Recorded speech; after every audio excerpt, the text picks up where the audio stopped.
So in my video yesterday regarding the Oklahoma City Thunder, I said they were clearly the best team in the league, and last night just solidified that. OKC is 40-9. They've got the best record in the league, but look at their differential of plus 13. I mean, that would be the best in NBA history. I'm not sure if they'll finish with that with Chet coming back tomorrow night.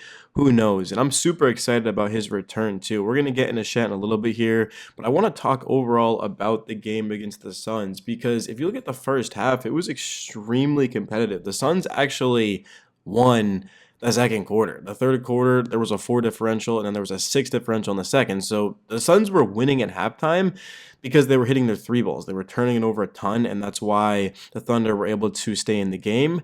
And then in the third quarter, I mean, oh my God, I mean, this was as dominant of a quarter as you'll see in the NBA. 43 by OKC, just 16 by Phoenix. Devin Booker is an all-NBA type of player. I mean, outside of Anthony Edwards, probably the best two guard in the league. Shea can play the one and the two, but I consider him a point guard. So Booker, he's probably the second best shooting guard in the league, and he ended up shooting just 3 of 9. 13 of his 19 points came from the free throw line. I mean, oh my goodness, just crazy. Book had 6 turnovers. That was something as well that the Thunder did a good job of. I know I just mentioned it, saying that the first half the Suns kept turning it over. I mean, turnover, shot clock violation. Sorry, I almost said turnover and downs when watching too much football. To one point, there was like 7:39 left in the second quarter, and the Thunder had already forced 4 24-second violations. You don't see too many of those, and the Thunder just kept forcing them. The Suns, they were getting stripped. They were throwing the ball away. They couldn't win one-on-one, and a lot of that is because of the roster that OKC has assembled. They've got Isaiah Hartenstein, Jalen Williams, a terrific defender. Shea's an unbelievable defender. Lou Dort should be in the all defensive first team this season. He's been that good. I mean, he's just absolutely locking up opponents. I love what he did against Devin Booker. And then Aaron Wiggins, of course, was out there, and I thought he had a good game. We spoke last video saying that he's just taking his game to a different level. He had 17 points and 6 rebounds last night. The Thunder like to switch up their lineup. They've done it, of course, Isaiah Joe at times, now Aaron Wiggins. We've even seen Cason Wallace, and now with Chet coming back, it's going to change again. The depth on this team is ridiculous. It's just on a different level.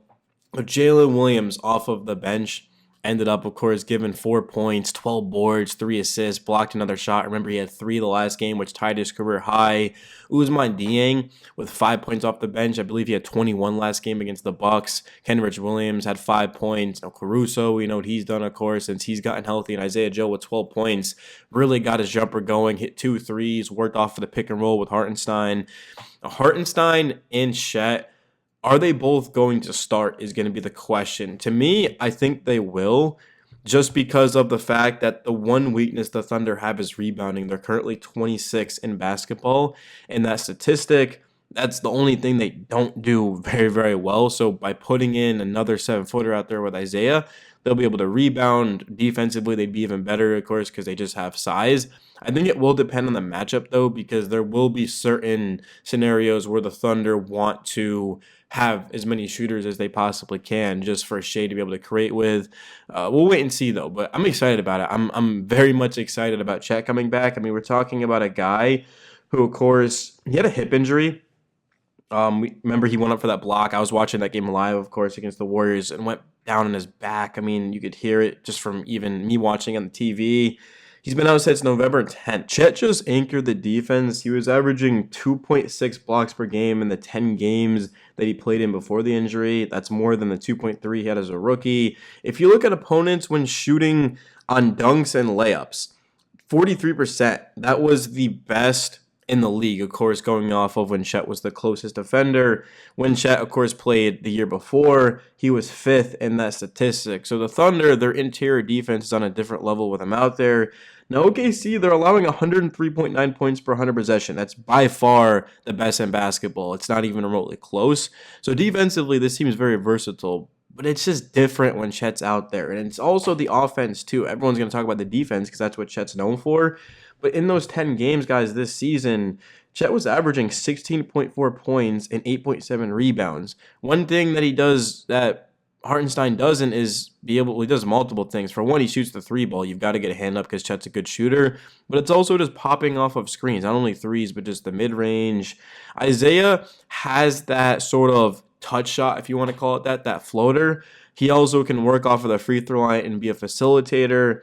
Very good at finishing around the basket. And Hartenstein has just the build that he's worked for, of course. We know Chet is still growing into that because he's young. Isaiah's young too, but you guys get what I mean. Chet has only been in the league a couple of seasons. Isaiah's already grown into his frame.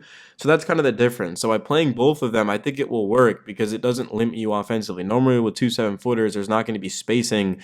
But Isaiah is such an elite passer that him being out there is only going to open up things for everyone else. And that's why looking at Hartenstein and Shea, they've been elite in the pick and roll together. But Jalen Williams and Isaiah have actually been better. Not by too much, but that's been the pick and roll that's hurt teams the most for the Thunder this season.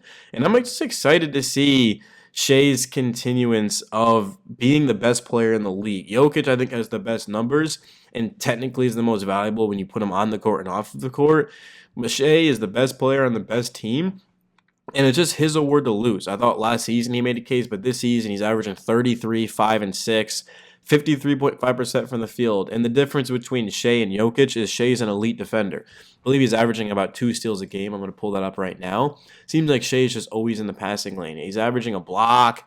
2 steals and a block. I mean, doing that every night consistently while giving the opposition 34 a night is just unreal. And the efficiency, too. From 3, Shea's at 35%.